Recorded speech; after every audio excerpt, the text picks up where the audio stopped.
to say, okay, we're going to censure you. We're going to say you were wrong or whatever. They broke the rules. And when look, part of civil disobedience is knowing that there's consequences and being willing to take on those consequences. Okay. So a censure seems like, if you needed to do anything, seems like it might have made sense, or more people would at least said, okay, that's cool. Because to me, Chris, in a constitutional republic, you don't expel a duly elected representative except in extreme cases, and in a peaceful protest, even though it was loud, does not satisfy that condition.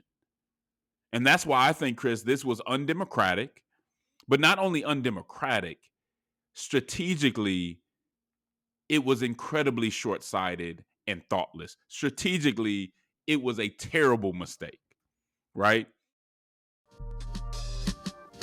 Your eyes on the times, you walk ready to speak up. But with so many problems, you're exhausted trying to keep up. This is the Church Politics Podcast, where you can get political commentary from a biblical worldview. We're not trying to be conservative or progressive. We're trying to be Christian in the public square. And I'm black as heaven. I'm made in God's image. Nobody can change my settings. Hey man, cut off my knees and put an end to my search. It's easy to sell your soul when you don't know what it's worth.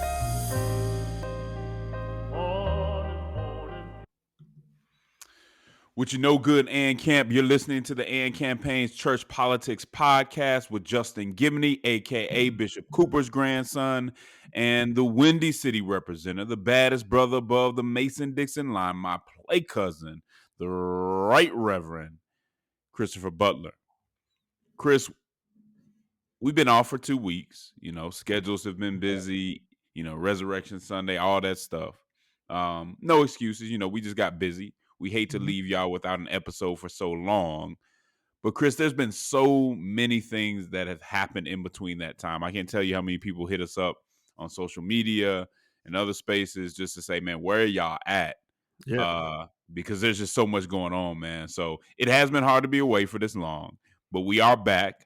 We have, usually we cover about 3 issues, Chris, per episode. This time we're going to do more than that. And so they'll be a little shorter, but we're going to try to cover more issues just because so much has happened. We appreciate y'all. Rarely do we leave you without an episode for 2 weeks, but hopefully the wait is going to be worth it. Chris, how you been feeling, man? I know you're on your way, getting ready to come to Atlanta for the Heirs of Action event this Thursday, but how is your city treating you, brother? Hey, a lot has happened in this city as well over the last couple of weeks, and I'll echo the apology, but it has been crazy busy, and I think I can say that we have both been involved in important things, Resurrection Sunday, and also cooking up something that I think we're going to spend some time on later that is happening in Atlanta that is going to be very exciting for our movement. So I think as we roll those things out, it'll hopefully make up a little bit for the time away. Yeah, I mean, we've been busy for good reason, right? We haven't just been twiddling our thumbs. As Chris mentioned, we have the Heirs of Action event coming up this Thursday in Atlanta, and we're going to talk a little bit more about it, but I'll say this even at the beginning. If you live in the Atlanta area, if you live in Birmingham or Chattanooga or, somewhere close in the Carolinas, you need to be at this event. This is by far, I think, the most consequential event that the AND campaign has hosted so far or been a part of so far. So make sure that you get there. It's at 7:00 p.m. at Ray of Hope Church this Thursday, April 13th. Make sure you are there, all right? We're going to talk a little bit more about it later, but just make sure that you get there. Some of your favorite folks from Lecrae, Dr. Charlie Dates, Lisa Fields, Bishop Claude Alexander, the list goes on, but we need you to be there. Before we get into our episode, though, there's a few things I want to remind you about. Number one is the docuseries. So as you know, How I Got Over, the docuseries about the role that the authority of Scripture played in the Black church. The first 3 episodes are up on the website. So if you go to the website, you register real quick, you will be able to watch those videos whenever you want to. And we have gotten some really good reviews on that. So make sure you check that How I Got Over docuseries out. It is legit. so much going on, Chris, but we might as we always do. We want to give a shout out to our sponsor, the Fetzer Institute, for supporting us in what we do and how we do it. But I'm ready to get into it. So grab your Bible, get your mind right, and prepare to think, not like a Republican, not like a Democrat, but to think like a Christian. And let's start off with the word real quick. The righteous cry out, and the Lord hears them. He delivers them from all their troubles. The Lord is close to the brokenhearted and saves those who are crushed in spirit. That's quite a thought. The Lord is close to those.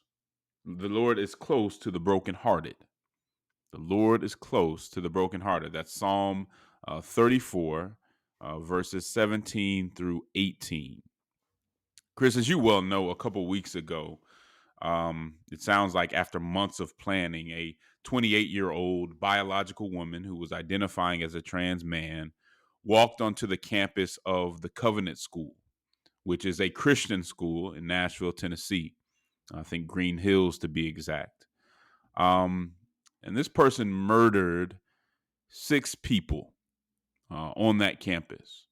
And I want to start out today, if you don't mind, Chris, just by saying their names. We have Evelyn DeCos, who was 9 years old, Mike Hill, who was 61, William Kinney, another 9-year-old, Catherine Kuntz, 60 years old, Cynthia Peak, 61 years old, and Haley Scruggs, 9 years old. Chris, I myself have a 9-year-old, and upon hearing this story, it just shook me. It is hard to imagine the feeling that you must have if your child went to that school, but even more so finding out that your child was one of the ones that was lost in this very wicked moment. I mean, this is the definition of cold-blooded murder, a type of wickedness that we just see too often in this country. Now, the assailant, who was a former student at the school, as I understand it, was killed by police at the scene of the crime. The motive has not been revealed, but as I understand it, there is a suicide note that has yet to be released, and there's a little bit of controversy over that. Unsurprisingly, though, Chris, before all the facts of this case even came out, and all the facts still aren't out, as is, I guess, our custom nowadays, people started placing their narratives over this incomplete story, right? So before we even got a chance to mourn, it became a partisan and tribal issue.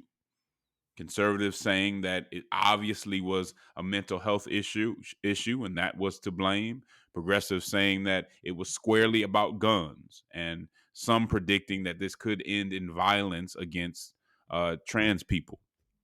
And I don't know that any of those points are wrong, but I would say a lot of what I saw, at least when it comes to the hot takes that were on social media and elsewhere, the tone and approach certainly wasn't conducive to really finding solutions, or even knowing, did we like the fight, or did we want to find the solutions more? Sometimes it's hard to tell. Sometimes it seems like we like the fight and like to be able to paint the other side in certain ways. What I will say about this issue, and we've said it over and over again, is that we definitely need sensible gun legislation all over this country. The ideological fights and the pride and the defenses that go into this whole thing are really holding us back and exposing people to these kind of actions. Because someone in this mental state should have never been able to go to 5 different gun stores and get guns. We have a gun problem. We also have a mental health problem. And, which may be the scariest part about it, there is a spirit of violence that has been plaguing this nation for far too long. And so absolutely there must be policy responses to this. But for those of us that also know that we aren't fighting against flesh and blood, the church has to come together and really pray and seek God's face on this issue. Chris, go ahead. Speak into this, if you will. Yeah, I mean, it is, just to go back, I think that you said something that probably was the first thing when I first started seeing like the breaking news come out. And this is totally not to, I saw a lot of folks, I think, in conservative circles sort of making this particular school shooting extra special because it took place in a Christian school, and I'm not trying to do that, but I do, like you, Justin, have a 9-year-old, and actually do have there's a school that operates in the church that I lead, and my wife leads that school. So to see those 9-year-olds lose their lives, and also the head of school, it just really seemed to sit closer to me, and in some way, I don't know. It just seems like that whole spiritual element came to the fore beyond policy, which I've talked about a lot. That I think we definitely need a healthy dose of what both sides of the sort of gun debate bring to the table. I think we need uh, some beefed up and reasonable gun control legislation. Doesn't mean that we get rid of the whole kind of like culture of guns that we have in the United States is unique, and some people like it, but we do need to have some uh, gun control legislation. We also have a significant mental health problem, but that spiritual problem is the one that came to the fore for me, and I think it was just because the thing sat so close to me, with it happening at a Christian school, operating inside of a church, with the head of school actually losing her life. And those 9-year-olds being shot. When you have a 9-year-old and you have a school and your wife leaves the school and it's inside of a church, it just it shakes a person. I think it certainly did for me, and so I think that beyond the policy, which we need to talk about the policy, but I think we've talked about the policy at this point at nauseum. I think that spiritual issue is one of significant concern because I almost feel like where we are in our kind of like cultural and political moment, if we could pass gun control legislation, we wouldn't need it because it would suggest that certain things about our political culture and our sort of like public discourse had shifted in a way um, that would suggest that other things have begun to heal in our country. And so I think that, you look at this shooting, you look at um, every time this happens, I mean, literally every time this happens in our country, people retreat to their corners. Folks who want to ban guns start talking about gun bans. Folks who want to protect, people's right to have those, high-powered weapons, they do their thing, and we don't talk about the human cost. We don't talk about the culture of violence, that we have. I'll stop with this. I was on my way home Easter Sunday. We're celebrating the resurrection as church, as that whole vibe in my house and in my day to this point. But as I was getting home on my block, um, there were some kids with adults supervising them, and they were like on the front lawn spray painting what I'm assuming were like toy guns, but they were like spray painting them with this silver paint to make them look more real. And I just, this is cultural and spiritual, not to negate the policy needs, but this is the Church Politics Podcast. And I think there's a unique role for the church to play in this moment. Yeah, I couldn't agree more. And it's interesting, how does the cultural and the spiritual interact in this, right? Mm-hmm. Because we've set up this tension where we feel like if we're on one side, we can blame the other side for everything. And eventually, and let me be very clear, the person who did this is the only one responsible, right? Directly responsible for it. But how we talk to each other and how we act like the other side is responsible for everything that makes me sad or makes me frustrated, that my life would be great without it, especially in something like the transgender conversation, right?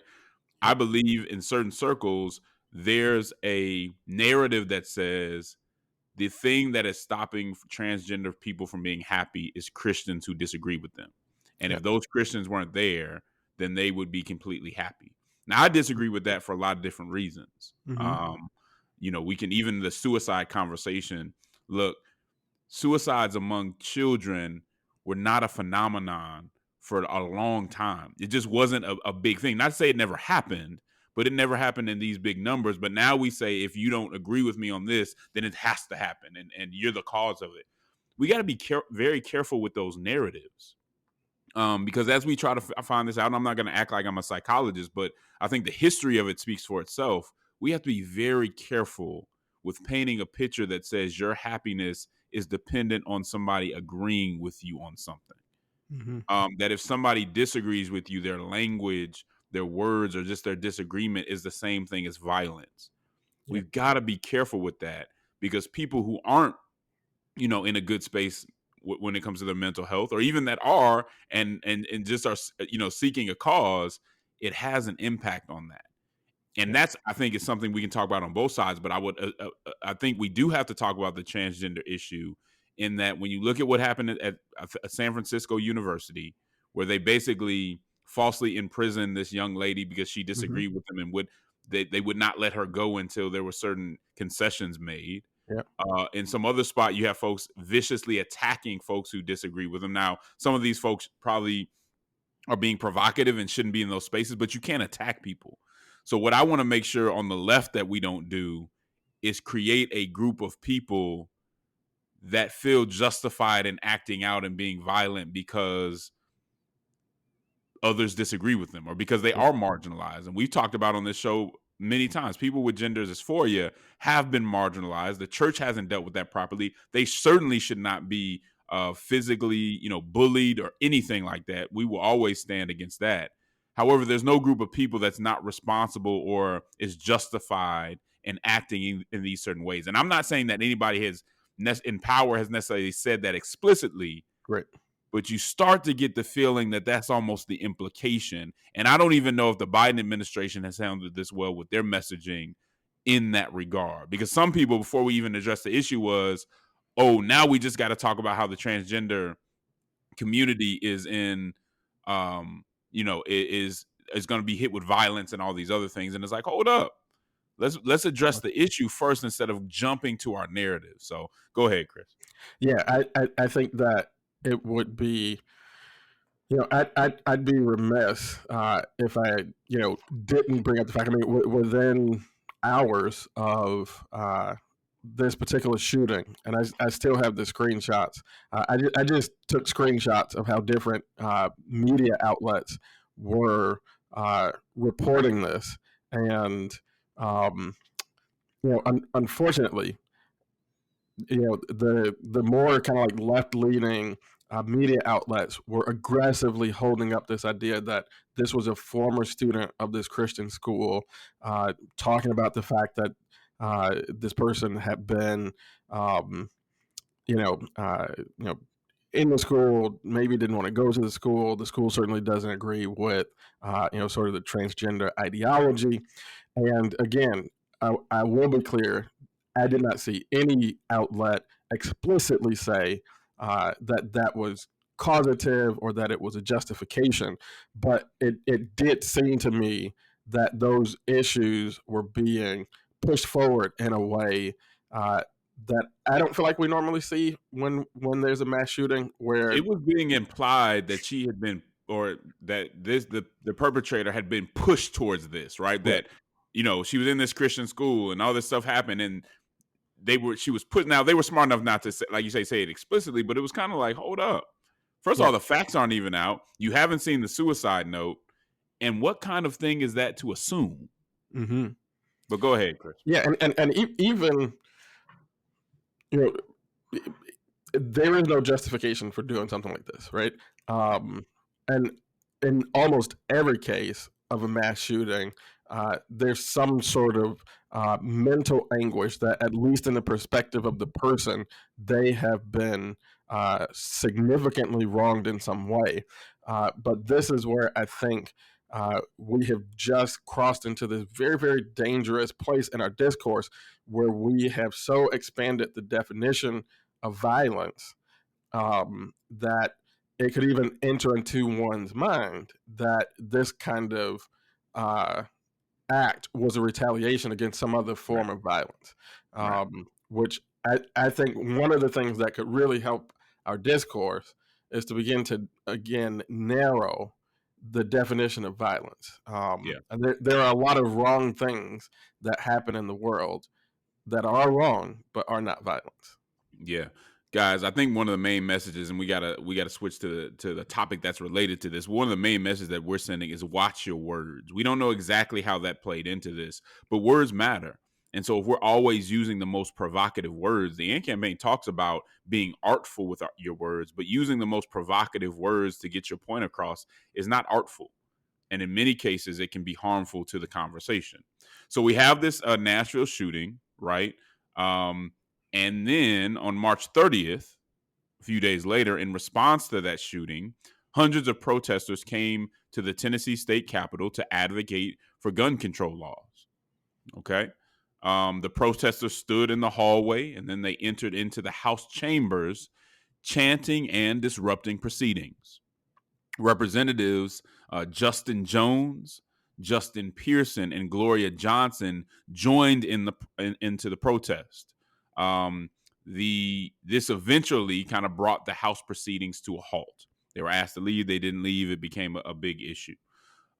Initially, because of their participation in the protest, Jones and Johnson, so one of the young black males and the white lady, were stripped of their committee assignments.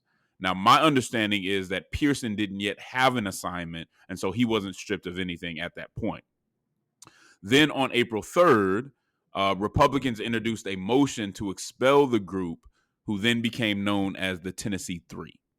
There was a hearing where, in my opinion, there were some compelling speeches given by the Justins. But only Jones and Pearson were expelled. Okay, Jones and Pearson being young black men, Johnson being an older white lady, I think maybe in her 50s or 60s, was not expelled. All right. Now, Johnson, once this happened, comes out and suggests that she was not expelled because she was white and the other two were expelled because they were black. It's interesting. So just to get to the specifics, she avoided expulsion by one vote, right? So most of the people who voted for the expulsion of Pearson and Jones voted for her expulsion, except maybe 3 or 4 people, okay? And I think, so yeah, they received probably maybe, for a few more votes, maybe 4 more votes than she did to avoid expulsion. The people one of the guys who voted for the expulsion of the 2 men and not for hers said it was because she wasn't as involved in the actual protest as they were, right? That she wasn't using a bullhorn and some other things that he mentioned. I'm not saying that to say that this expulsion is cool. I'm just giving you all the information. You be the judge on whether you agree with his explanation or not, okay? But that's what they're saying. One side saying it was about race. Someone else who voted differently on the 2, on the 3 says it wasn't about race. The next question I think that a lot of people are wondering is, how did you get all the way to expulsion? I mean, I don't understand. And I did an interview with the Washington Post and spoke out on this. Expulsion is an extreme measure, right? In fact, my understanding is, Chris, that expulsion has only been used 8 times in Tennessee history when it comes to the House of Representatives. 6 of those times were Confederates who refused to recognize the citizenship of black people who had formerly been enslaved. One of the times was for bribery, and then the other time was for sexual misconduct. Now, I think a lot of people might say, based on the disturbance, a censure might have been proper. right? To say, okay, we're going to censure you. We're going to say you were wrong or whatever. They broke the rules. And when look, part of civil disobedience is knowing that there's consequences and being willing to take on those consequences. Okay. So a censure seems like, if you needed to do anything, seems like it might have made sense, or more people would at least said, okay, that's cool. Because to me, Chris, in a constitutional republic, you don't expel a duly elected representative except in extreme cases, and in a peaceful protest, even though it was loud, does not satisfy that condition. And that's why I think, Chris, this was undemocratic, but not only undemocratic, strategically, it was incredibly short-sighted and thoughtless. Strategically, it was a terrible mistake, right? Because what they did, as these young men were, using their right to civil disobedience, they created martyrs who were guaranteed to come back to the legislature within weeks or days anyway. So one of them has already been voted back into the legislature. So you kick folks out, you make this big deal about it, and they're only coming back with a bigger platform and a louder microphone, right? Nationwide. So I don't know what the Republicans were thinking. It's my understanding that this was a House Republicans thing, that the folks in the Senate and not necessarily even everybody in the governor's office agreed with this. Some folks might have even told them not to do it, but they went for it and did it anyway. And, a lot of people talk about the House being less sophisticated than the other, than the other branches. And they seem to, and that's not always the case, but I think in this instance, they seem to have shown there might be something to that in some cases. But go ahead, Chris. I mean, this has taken over the conversation, maybe even more than the initial issue, which, we can, you guys can be the judge if that's a good thing or not. But that just didn't make any sense to me to expel these folks under the circumstances. But go ahead, Chris. Yeah, I mean, I don't want to make this like a recitation of all the things that you just said, but I think you hit a lot of the salient points. It seems like there is this thing in our discourse where nobody's ever going to try to calm down. Because part of the way that I think the House Republicans in Tennessee arrive at this expulsion conclusion is trying to do this sort of apples to apples thing with January 6th. So, if January 6th is this huge big deal, right, then these particular people storming onto the House floor and coming into the well, is a huge big deal. Now, I am not saying that this is apples to apples. I do not think that this is the same. As far as I know, these protesters did not break windows. Nobody had any nooses. Nobody was saying to hang particular members of the body. So I don't think that this was this was not the same. But, and I would say that we're talking about the representatives, not the other people who were in there, right? So like these were representatives that were supposed to be in the well. Supposed to be. And I could be wrong on this. I do think other folks from the protest came into the well. Yeah. But I'm talking about the folks who punishment. The punishment was, when we're talking about the punishment, we're talking about the representatives. Yeah. If you were saying that these folks had led a January 6th style event, and so we're going to expel them, still don't know where you're getting. I think expulsion is just an extreme thing to do in a democracy, because we are a democracy. These folks were elected by the residents, the citizens of their districts, and I think in a democracy, those citizens get to say who represents them in the legislature. Because if we can kick people out of the legislature just because they believe something different from what we believe, even though what they believe represents what their constituents want represented in the legislature, that really erodes our democracy. So from a technical standpoint, though, it's well within the Republicans' purview, right? It's in the rules. You can get the votes. You can kick anybody out of the legislature that you want to, and so it plays itself out. But as you pointed out, it was just not a smart thing to do because it's going to play out. These guys are going to come back to the legislature. You know that one representative, I saw some of those statements. You will suggest that this was not about race, but on its face, it certainly looks like it was about race.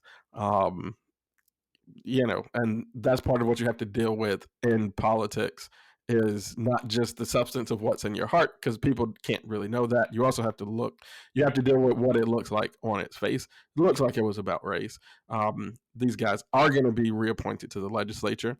You probably just guaranteed their reelection for a long time to that legislature and maybe higher bodies and positions if they want to. I'm sure these two gentlemen now will have a much more successful call time the next time they run for office. So, if the goal was to try to accomplish, some kind of a punishment for them, this was just such a dumb thing to do. I don't know if they thought these guys were going to be like, oh, they kicked us out the legislature and like go home and I don't know, like cry about it or something. We live in such a fast moving media environment, social media environment. These gentlemen obviously believed deeply in the cause that they were, working toward. They did indeed join a protest and come into, the House chambers. And so I just think that two things: we need to like ratchet down this kind of like one up thing where everybody's trying to always one up the next person. If we're going to stabilize our discourse and our democracy, somebody's got to be able to start to step it down and sort of be the adult in the room, if you will. And two, I think that on really on both sides of the aisle, but I don't want to do a both sides thing because we're talking about this specific thing. But it really seems like nobody's at the wheel. Like, not only are you not helping the broader discourse and that kind of thing, which should, I think, be a goal, you're not even advancing your cause. Like, you probably made gun control, which I would say is still not super likely in the state of Tennessee, but you probably made it more likely today than it was 2 weeks ago. You made national figures out of the two youngest members of the Tennessee State House of Representatives, and so you haven't achieved your you haven't achieved your policy goals. You've injured your policy agenda, and so part of it, I think, in terms of ratcheting down the rhetoric, is getting people in the room who are more concerned about, more dedicated to the policy objectives than sort of like winning today's fight. Yeah, no, that's real. I mean, the way they've discredited themselves in that house, in the Republican side of the house, is just, that's going to be hard to wash off over a long period of time. Just didn't make any sense. Where was the leadership? Where was the person say, "Hold up, I'm the leader of this. Y'all calm down. Let's think this through." Yeah. Right? Because not only does it lack principle if we're supposed to be patriots and care about this republic, number two, it's unwise. It doesn't make any political sense whatsoever. But here's the caution that I would have for other people outside of maybe people like us, people who have been Democrats or independents or whatever. Be slow to take this one instance, which was ridiculous, and place it on all people on the right. Because a lot of the folks that I've heard talk about this on the right, outside of, a lot of the more intellectually honest folks, the more thoughtful folks have said this was completely ridiculous. Mm-hmm. And there are people in Tennessee, in the Republican Party, who have said this was completely ridiculous, who thought they should not have done it. So they did it. They deserve to deal with it. But I'd be slow to assume that everybody on the right thinks this is okay, because they don't. And that's one of the things that we have to be able to do. We loved, I mean, if I just want to be about partisanship and my narrative, this is the perfect opportunity to ratchet up, show Republicans are ridiculous, all of them, and move forward in that way. If we want to heal what's going on, I want to lift up the voices on that side. I know Eric Erickson said something about this being, he didn't go so far as to say that they were completely wrong for it, but he said it was unwise, which that's not enough for me. But at least people see, like, this, come on, this is going too far. The racial element, be slow to put this on everybody. Hear what people got to say, but just know that there are people out there too that said we would have never done this. I don't think that happens in Georgia. And Yeah. I got a lot of issues with with the Republicans in Georgia. I don't think that happens in the same way because of some of the leadership. And in Yeah. fact, similar things have happened and it didn't end that way. So just be slow to kind of impugn that on everybody. But we got to get out of this segment. It's been an extra long segment. We got other stuff to talk about. Well, Chris, something else interesting happened a couple of days ago. According to, let me back up a little bit. We're going to have to revise that part. 1 second. Because I forgot to go to. We are back on the Church Politics Podcast. Wish we had better things to talk about today. But there was a shooting yesterday in Louisville. Apparently, a former worker at a bank went in, and I think, is it 5 people that lost their lives or something like that, Chris? Yeah. Went in and started shooting. I don't have right now a whole lot of details, but I do want to take this time to ask for, again, the prayers for Louisville, prayers for this nation, which, once again, there is this spirit of violence, right? We've talked about the guns. We talked about the policy. That doesn't mean they have to be used in that way. That doesn't mean that when I get fired or somebody slighted me or somebody doesn't agree with me, I kill women and children and don't care who it is. That's a spiritual issue that really needs to be dealt with. But go ahead, Chris, and speak into that. Yeah, I mean, it's just, I mean, we just did a long segment about the policy stuff. I would just urge us to continue to pray, pray for that particular community and the families there. And if you're listening to this and you're on an intercessory ministry or something like that, just add this, if it's not already, in your sort of prayer focus. Add these prayers for our nation. We really need to be into that right now. Man, yeah, that's so true. So on to another subject, not really a brighter subject, but not as morbid, I guess.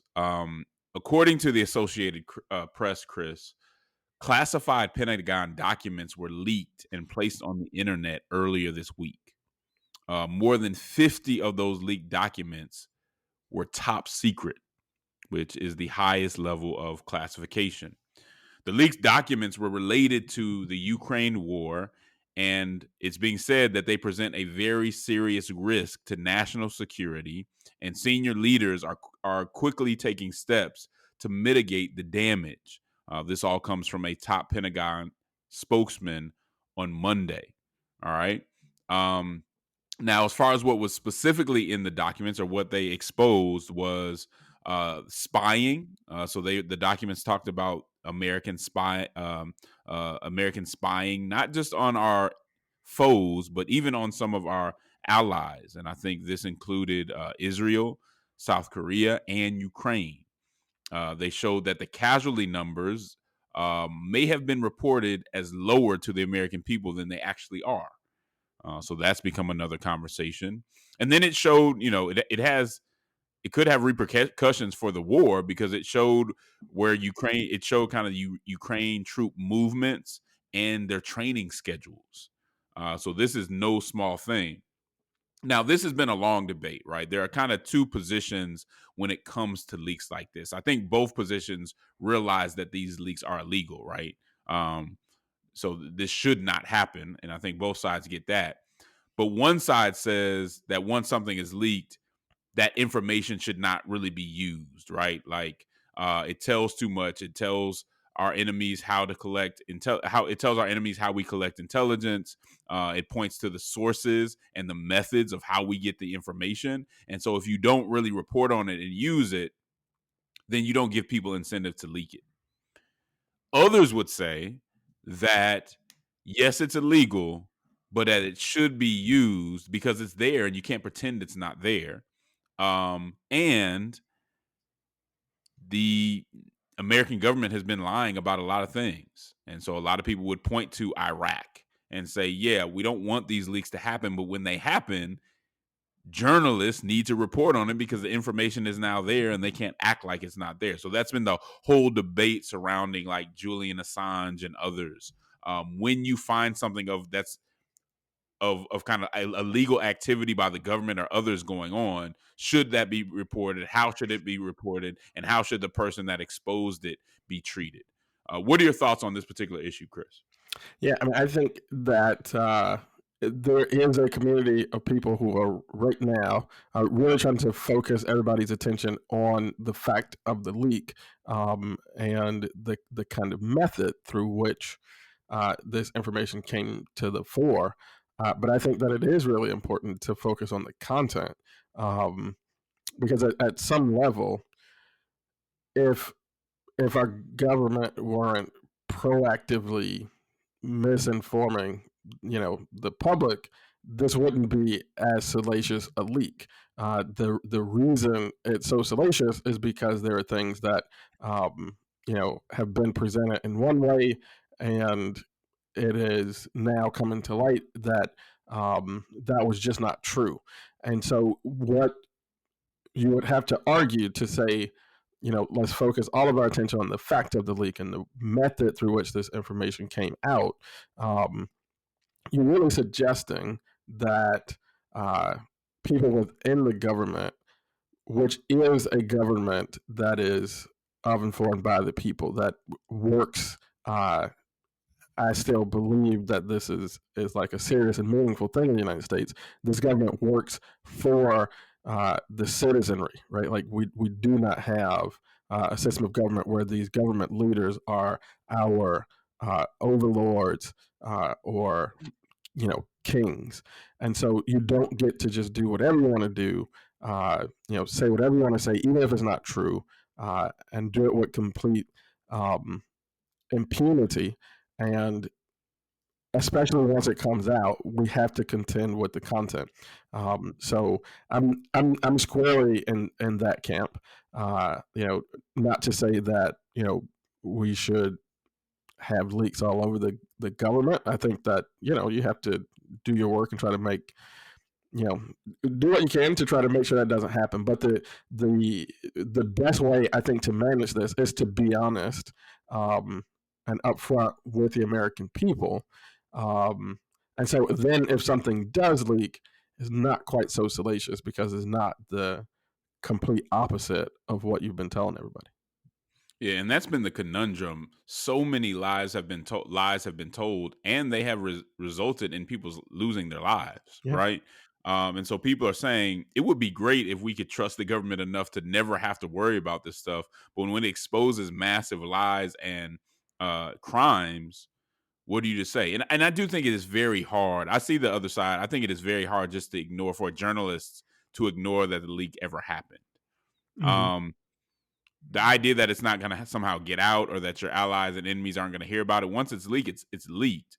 I think you fight that on the other end. You try to prevent the leaks. I don't think you can control in a free press, what they should do. And I don't know if people are trying to control it, but just saying, what the ethics around it should be is a conversation that, needs to be had. Now, I want to, we talked about this before in other episodes, but just so you guys know, the general rule about government documents is that government documents belong to the people. Yeah. That's why we have, open records and, was it Freedom of Information Act and things like that? Yeah, FOIA.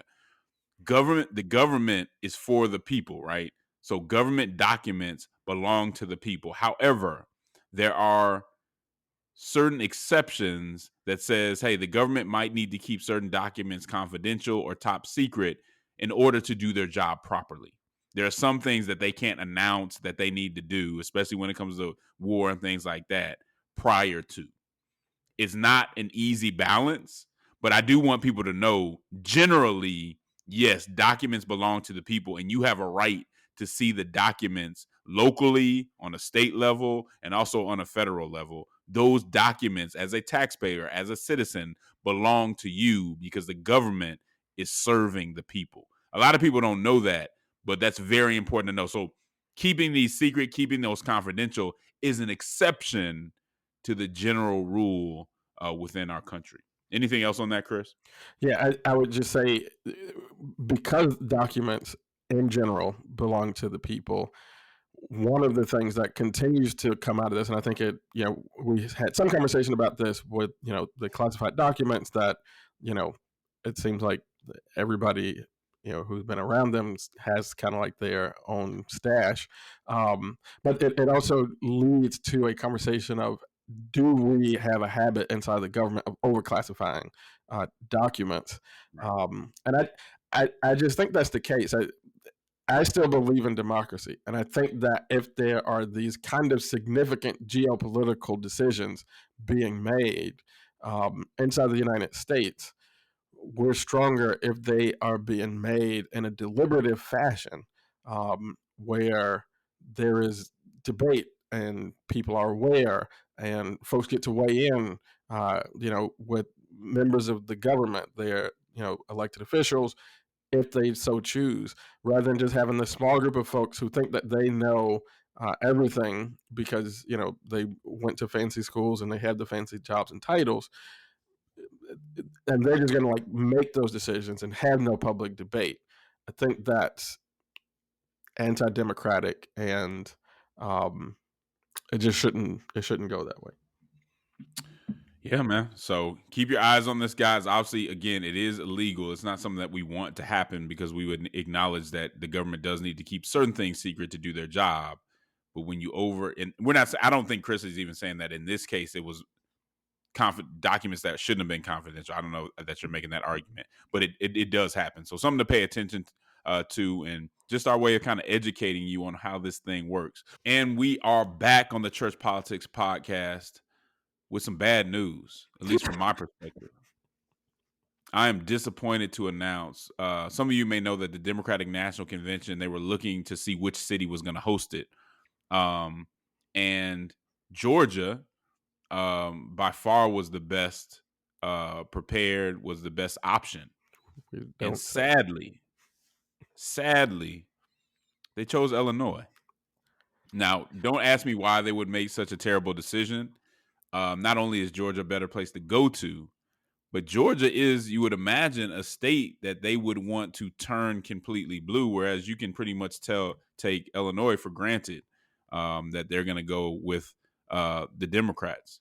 So terrible decision. I mean, that's the opinion of this podcast, and I'm just disappointed to hear that happened. But go ahead, Chris.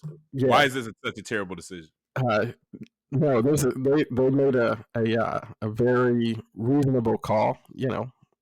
Chicago for I mean, honestly, for better or for worse, Chicago has been a solid Democratic city, and we know how to put on a good convention, and we just had a big election where the most left candidate won, so we put down more, and I think it also has to do with you guys have to elect a billionaire governor. And a billionaire Democrat governor, right? Yeah, who can, write some nice checks to candidates and to the party. It's I thought that for a minute I did think Atlanta was going to get chosen, but at the end of the day, you knew it was the best choice. But go ahead, finish. I don't know if it was the best choice. I mean, I think if I was in the DNC, I would be thinking about flipping Georgia. Like, I honestly. I mean, you have to say Chicago, so whatever. We'll just. They're looking at all the members. You come in Chicago, like you think about the Obama campaign, right? Like Iowa, the Iowa operation was a lot of Chicago people, right? So you get in Chicago, and you can hit Michigan, you can hit Wisconsin, you can hit Minnesota, all from this operation. Just like with everything else. We're right in the heart of things. So more bang for your buck. Sorry. Yeah, I'm unconvinced, but who knows what happened, man? We actually weren't even. This wasn't even on the schedule for us to talk about it. It just Yeah, happened. they just announced it. So it was breaking news as we were talking and taking a little break in between segments. So that is what it is. But I want to talk a little bit about this major event that the AND campaign has coming up Thursday, April 13th. That's this Thursday. Okay. See, this might be bigger, Justin, than the DNC. I think this Why is not have bigger. Heirs of Action? This is bigger. This is very much bigger. Last time I was at the DNC, I almost threw up based on some of the rhetoric. So maybe it's better that it's not here. But on a different note, we talk about this all the time, but this is a critical moment in the American church's public witness. Many of you know that, and many of you care a great deal about that fact. And that's why you listen to this podcast, right? You believe that Christians can and must do better in the public square. You recognize the failings. You're not turning a blind eye to it. And you're disappointed by the options that are on the table. And you want things to change, and you think Christians need to have a hand in changing it. Well, the AND campaign has done our best to articulate that frustration, but not just to articulate the frustration, to provide a biblical framework for addressing it and to provide some hope around doing that, why we can make these changes. Because if we truly have a risen Savior, if we have blessed assurance and a deep abiding faith the way that we talk about, then that has to mean something in how we approach politics. Then that has to mean that we can't just be your everyday dyed-in-the-wool Democrat or Republican. It has to mean something. It has to mean that there's some distinction between us and the world and how we go about doing politics. That has to mean something in how we interact with our neighbors and how we view and wield our power. But in too many instances, when it comes to the Christian public witness, it doesn't seem to mean that. I would go so far as saying sometimes, Chris, Christian politics displays a lack of belief, a lack of faith in the things that I just named, a lack of belief in really having the ultimate victory. And that these temporal things, not that they don't matter, but we understand that they're not ultimate. But too many Christians in politics seem to have placed their faith in secular activism, in belligerent leaders, in political parties. How do we go about changing that? Well, those of you who are familiar with the AND campaign, you understand our answer. Those of you who have read Compassion and Conviction, those of you who have been listening to the Church Politics podcast for a long time. And a very special moment in the existence of the AND campaign is coming up. When we started this, we might have been known locally. We might, there might have been a few people who knew us, but in general, myself, Sho Baraka was known. Angel Maldonado, Chris coming on just a little later, weren't people who had national recognition who were being set up to do this. In many ways, Chris, and you tell me if I'm wrong, we got it out the mud. God blessed us. God gave us a vision, and we scraped and did all that we could to get in the position where we do have a little more recognition. So glory be to God on that. But to be at a place with this Heirs of Action event where faith leaders like Bishop Claude Alexander, Dr. Cynthia Hale, Bishop Timothy Clark, Chris Bouchard, Benjamin Watson, so many other names are saying we're giving the blessing to this organization because we trust its veracity, we trust its integrity to speak on behalf of our perspective in the public square. For me, thinking about how this started, thinking about the frustrations, thinking about all the times that you just could be discouraged means so much. But also that in the legacy of the civil rights era just in general kind of reiterates the responsibility that we do have to maintain that veracity, to maintain that integrity, to approach this in a way that glorifies God. Now, you and me both know, Chris, that we're not going to be perfect. We haven't been perfect this far. We get things wrong. We try to do our best to acknowledge when we get them wrong. It's not about that. It's not that we represent every Christian or that we're doing things that nobody else could possibly do. But it does mean a lot to see that we are serving the church in an effective way and are representing something and articulating something that means a lot to others.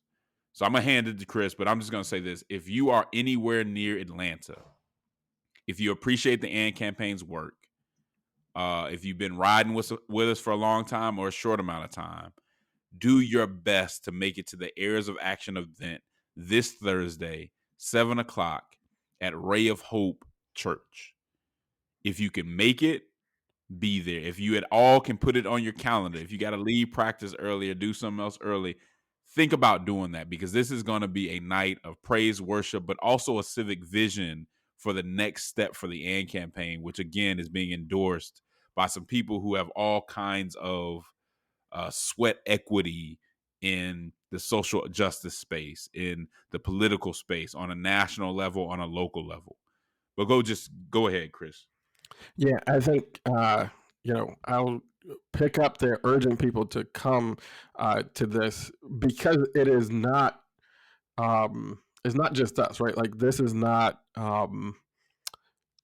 just about you coming and watching this happen. I think it's really important that the folks who listen to this podcast and support the AND campaign in a number of ways, you really have to know and embrace the reality that the AND campaign would not be as effective as it is without you, right? This is not just Justin and me and Show and Angel and whoever else you might think of when you think of the AND campaign. This is so many people, and that includes you. This is every person who opens emails or writes letters, signs statements, listens to the podcast, shares the podcast. All that stuff is important to growing this movement. And that's why I think you really want to come, because this is, I think, an urgent time in our politics and in our civic discourse. If I had to make an assessment, and I think a lot of folks who listen to this would agree, we're sort of in a downward spiral. And we have these sort of polarized and entrenched sort of tribes that are driving that spiral. And the way it begins to shift is that somebody's got to do something different. And for us to have more impact as we enter these what I think are very critical years in the United States, is really important that folks who share this perspective, because I've enjoyed being a part of the AND campaign and being on this podcast and different things, because not only do we get to share, we also get to learn from you all. We see your messages on social media, those who support us on Patreon. We learn from it. We're also encouraged to know that there are people all over the country who share the perspective. But the way we have measurable impact is that we act together, that we speak in unison, that we collectively make the argument to those who are yet unconvinced, and that we continue to grow the movement. And so that's what Heirs of Action really presents us an opportunity to do, is to grow our movement. And this is not our movement like the two guys hosting this podcast. This is all of us a part of this movement. And so I really urge you, if you're anywhere close to Atlanta, if you can make it there at all, to be there with us on Thursday. Yeah, and keep listening to the show. Keep liking and sharing our stuff on social media. But what we're saying is, that's not enough, right? We want you to keep sharing people, let them know what we're trying to do, but we need you to show up too, right? So whether it's starting chapters in your area, participating in a chapter in your area, everybody can give commentary and talk about how things are going wrong. everybody can go to, do the things that are fancy and show up on social media. Can we do the things that are long lasting and show the commitment to really drive this further? Because a big problem, I mean, we can complain, but a big part of the problem is the people on the extremes are just more committed. Mm-hmm. And more active. They're just more committed. They're just more passionate about what they're talking about. So you can be mad at them about that, or you can match that passion with something that's more constructive. And that's what the AND campaign has been trying to give people on ramps to do. We can't do that without resources. We can't do that without you showing your support and showing up. And that's what we're asking you to do. So if you're anywhere near it, 7 o'clock this Thursday, Ray of Hope Church in Atlanta, come holler at us, man. We're trying to grow. This is a major accomplishment. Wouldn't happen without you guys. Certainly wouldn't happen without a lot of prayer, a lot of folks just, looking out for us, helping us out when we didn't have it. And we appreciate all of you. All right. Well, you know how it ends. And camp, there's a cross that neither political conservatism nor progressivism is fit to bear. There's a civic hearing in need of faithful witnesses who love social justice and won't surrender the truth to be loved by the world. Politic with the boldness and compassion of Jesus Christ. Until next time, and camp. Well, holla at you.